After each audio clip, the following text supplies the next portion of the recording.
Olá pessoal, aqui é Flávio Hirai da Clínica Ver Mais e vamos dar início ao nosso podcast Pode Ver Mais, falando da nossa temática de saúde mental. E, para variar, a gente sempre tem um convidado especial aqui com a gente, né, Fátima? Exatamente. E hoje nós temos aqui a Sandra Guisso, que é educadora física e professora de yoga, e que vai falar para a gente como que a yoga pode ajudar na saúde mental.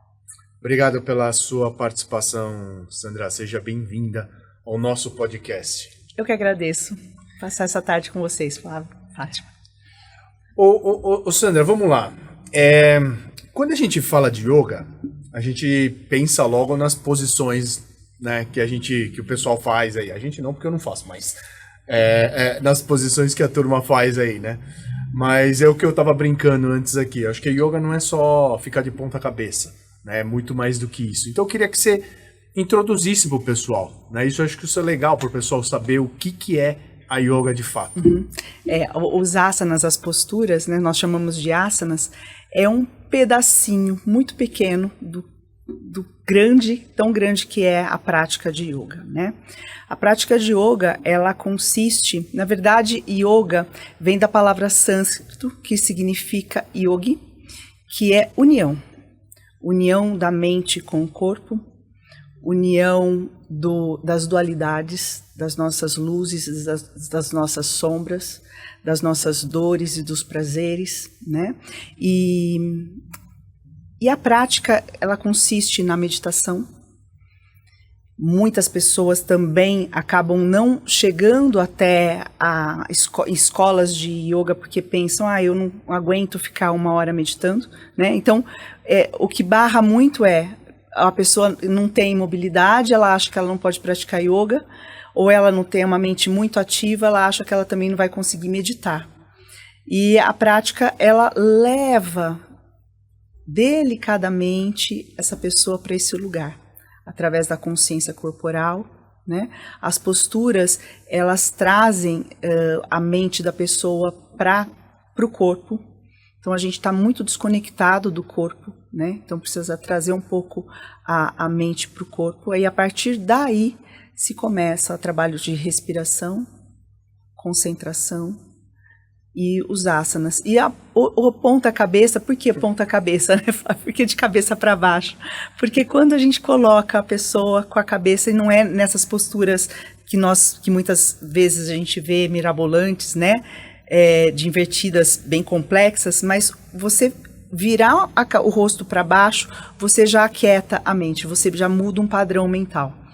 Então, legal. Por isso, quando se fala de yoga, mostra-se muito a cabeça voltada para baixo, mas é por conta desse padrão de aquietar mesmo, de aquietamento. Existe alguma, tirando isso daí, mas existe alguma relação que eu sei que você acabou de falar que a relação é bem direta, mas qual que é realmente essa relação da yoga com a mente em si, né? Se é um controle melhor que a gente vai ter, ou a gente vai ficar mais em paz na vida, alguma coisa nesse sentido. O que acontece, né? A gente o ser humano vive em constante estresse, né? Então ele está o tempo todo com o sistema simpático acelerado. Fuga e luta, né? Fuga e luta. A gente não tem esses momentos de pausa, de que agora aqui eu posso relaxar. Aqui não vai acontecer nada comigo. As pessoas vivem no pânico, né? Nessa preocupação do que vai acontecer, do desconforto no trânsito. Você está no carro, você não está só preocupado com você está preocupado com quem vai atravessar. Então, buzina e a gente tem muita informação, né, o tempo todo. Então, a meditação e a respiração. Na verdade, a principal ferramenta é a respiração. Né? Quando você começa a colocar consciência na respiração, um inspirar lento e um exalar lentamente, você vai diminuindo o cortisol e o sistema vai desacelerando. E isso aí, na verdade, acho que a gente até tem na nossa prática do dia a dia, que quando você fica nervoso, quando você é criança, você fica nervoso, o pai fala, não, calma, respira fundo. É mais ou menos isso, mais ou né? menos isso. É a mesma lógica. E quando a pessoa está nervosa, a respiração ela fica uma respiração curta, né? Então, a mente muito acelerada, respiração curta, nível de cortisol lá em cima, questões inflamatórias, né? O ser humano está inflamado geral. Então, também, assim, a respiração é a ferramenta principal. Então, aí fazendo esse trabalho corporal, dentro do trabalho corporal, você introduz a respiração. Então, a gente costuma dizer que, um pouquinho diferente de uma atividade física, é que você encaixa a respiração no movimento. No yoga, você encaixa o movimento na respiração. Ao contrário. Que interessante. Então, porque no Pilates, por exemplo, você encaixa a respiração no movimento. É verdade. Então você vai colocar um movimento de expansão, você vai inspirar, né? Um movimento mais de acolhimento, você exala. E aí, a partir daí, a pessoa vai se autorregulando.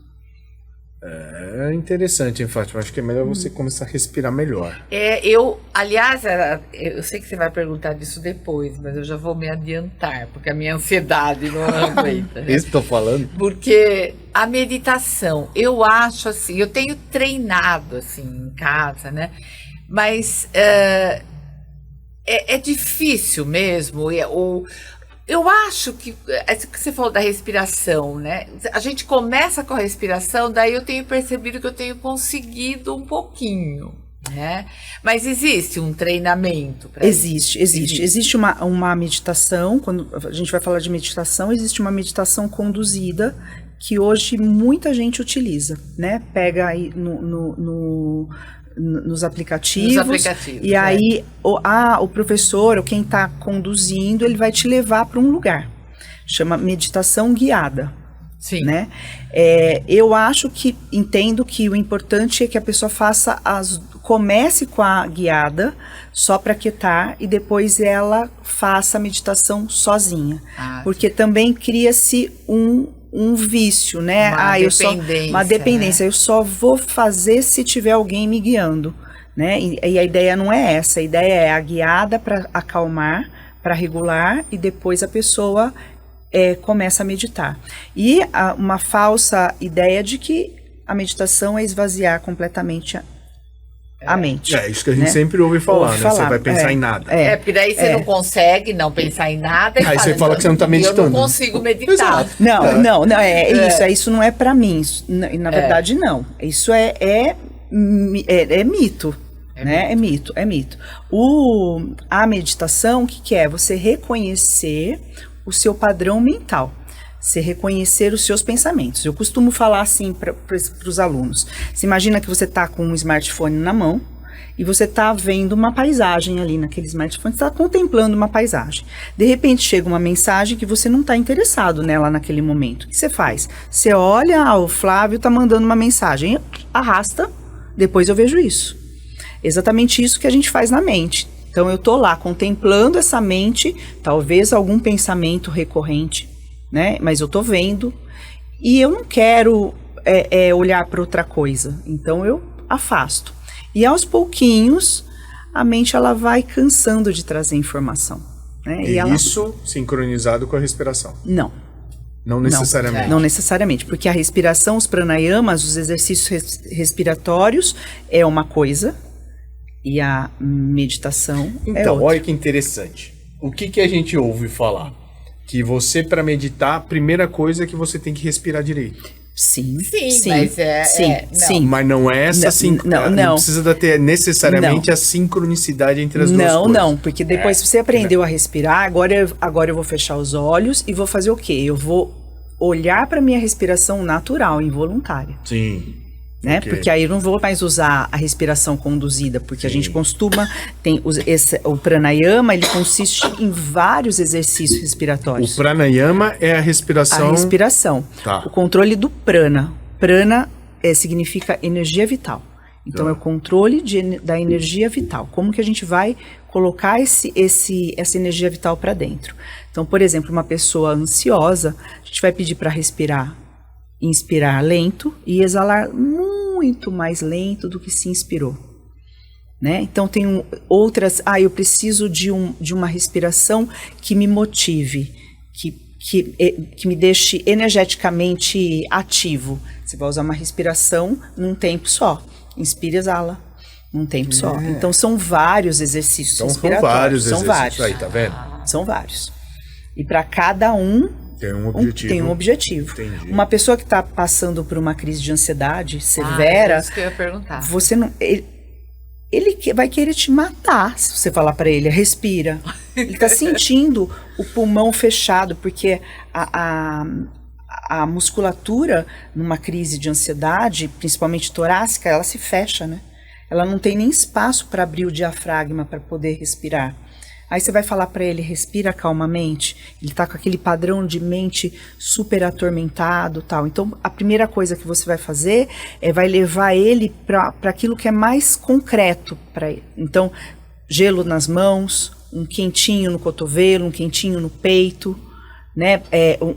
Uma escova no cabelo, algo que no físico, para ele trazer essa consciência para o físico. Aí depois regulou, controlou, agora vamos lá, vamos respirar.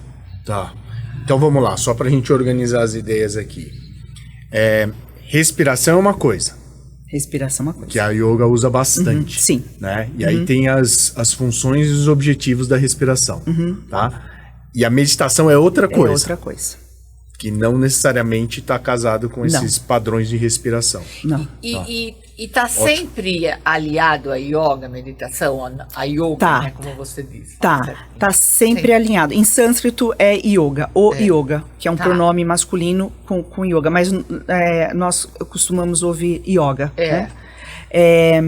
Tá sempre linkado. Aliás, os asanas, as posturas de yoga, nós realizamos para tentar manter esse tronco ereto, para na hora de uma meditação mais prolongada você conseguir manter a coluna ereta. Então todos os asanas, todas as posturas que a gente faz é para ter um padrão corporal mais ereto. Entendi. Tá.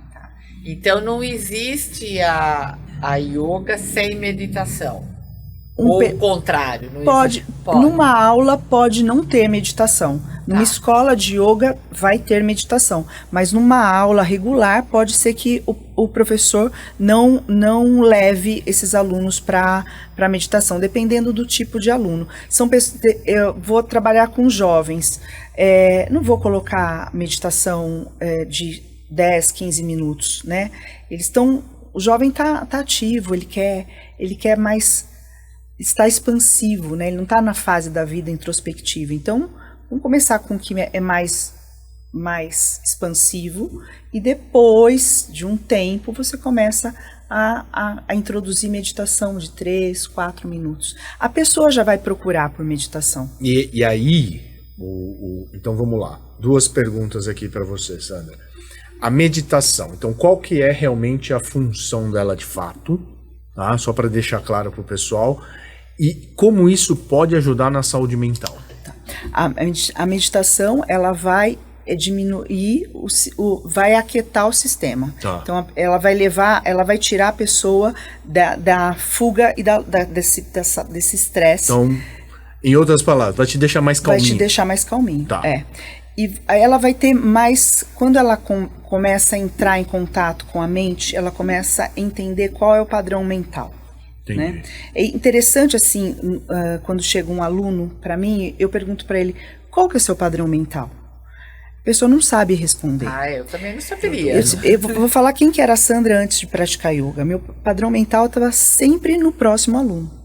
Eu estava sempre no próximo, sempre assim, vai chegar a Fátima daqui meia hora, eu vou atender a Fátima vai ver com aquela questão, então eu estava sempre antecipando, Tá. né? O que o yoga trouxe para mim? O tempo presente, é o aqui e agora. Tá. A partir do momento que eu reconheci, eu tenho uma mente, um padrão mental que me leva para o futuro. O meu padrão mental é esse. Hoje. Quando eu percebo que eu estou nesse padrão, eu me autorregulo. É um diálogo interno. E te deixa mais tranquila. Vem pra cá. Vem aqui. Agora eu tô aqui com vocês, eu tô conversando com vocês. Eu não tô Você não tá preocupada com o que vai acontecer depois. Não, mas pode acontecer dessa mente escapar um pouquinho. Tá. Né? O que eu vou fazer daqui 1 hora? Então, eu volta para cá, né? Você teria outros exemplos, assim, de tipos de padrões mentais? Tem. Só para ilustrar, porque é muito interessante. Tem muito interessante. Aquele padrão mental que a pessoa, ela sempre procura um problema. Ela tá tudo bem, ela vai buscar alguma coisa, algum problema, alguma coisa. Aí ela resolve aquilo se resolve, ela busca outro. Aí ela vai buscar outro, um outro padrão mental. A gente começa a lembrar de pessoas que a gente conhece, assim, né?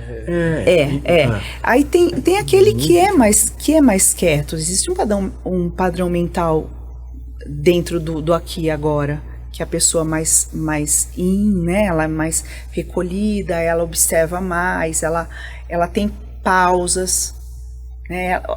A maneira dela conduzir a vida, a gente já percebe, é uma pessoa mais tranquila. E para nós, né, uma pessoa, às vezes você olha para uma pessoa mais tranquila e fala, nossa, aí tem alguma coisa, né? Ela não produz, ela não... Porque qual que é a ideia hoje do ser humano? É que eu preciso estar o tempo todo produzindo, o tempo todo pensando, o tempo todo trazendo, trabalhando, né?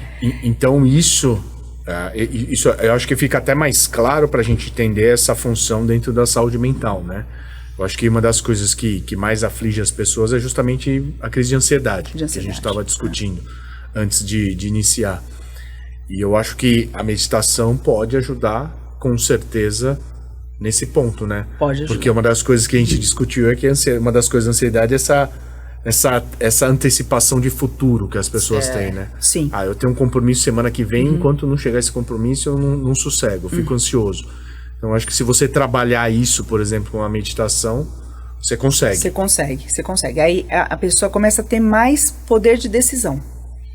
Porque o que causa a indecisão é um padrão mental agitado, né? Se eu fizer... Porque a decisão, o que é? Escolher algo. Sim. Quando você escolhe algo, você deixa algo. Você perde alguma coisa. Perde alguma coisa, né? Então, se a pessoa se a mente está muito atormentada, ela não consegue organizar o que ela pode, o que aquilo ali, como aquilo pode ajudá-la, né? Aquela decisão pode ajudar. Então a pessoa fica indecisa. Eu vou para esse lado, eu vou para aquele, né? E aí a mente conta muito historinhas. A gente costuma dizer que a mente fica contando histórias o tempo todo. A gente vê casos, não só de ansiedade, mas também do outro lado, por exemplo, de depressão, que são mais graves, vamos dizer assim. Existe alguma forma que a yoga, como um todo, consegue ajudar nesses casos mais graves? Você já viu algum caso desses assim? Já. É bem comum médicos, psiquiatras indicarem tratamento, o yoga como um auxiliar. Né? Um método auxiliar. Não que a pessoa ela vai parar os medicamentos, mas ela vai continuar e tentar reconhecer aquilo. Como a ansiedade, a depressão, acho que eu vejo depressão e ansiedade. A depressão, nós entendemos que ela é um medo de algo que passou. Então, temos alguma coisa registrada, né? Ou já vimos alguma coisa, então a gente tem medo de vivenciar aquele padrão do passado. Então a pessoa fica com medo e ela acaba ficando deprimida, ou deprimida por alguma história que ela criou, né? Como a mente, ela cria algumas histórias, então, e aí a meditação ajuda sempre é muito, a mudança é muito sutil, né?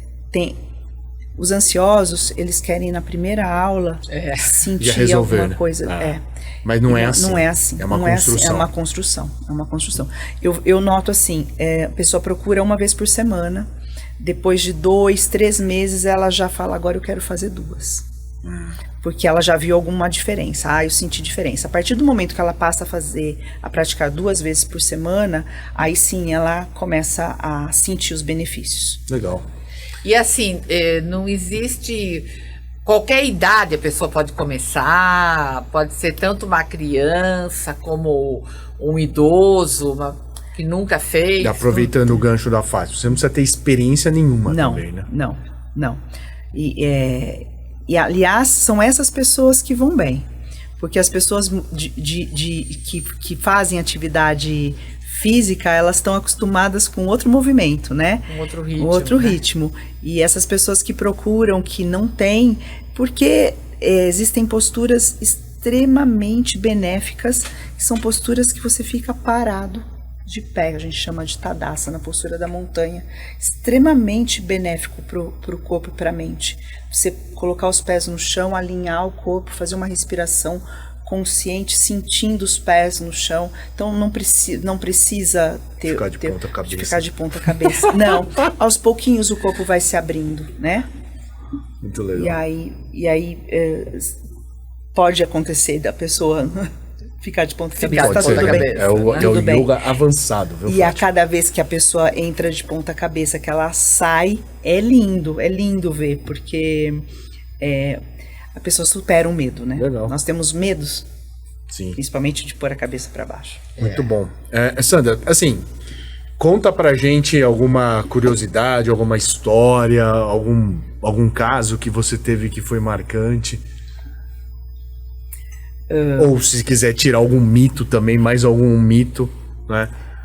Dentro da yoga. Tá, eu falo assim para os meus alunos que sempre que eles vão praticar as invertidas, quem acelera o coração sou eu. Porque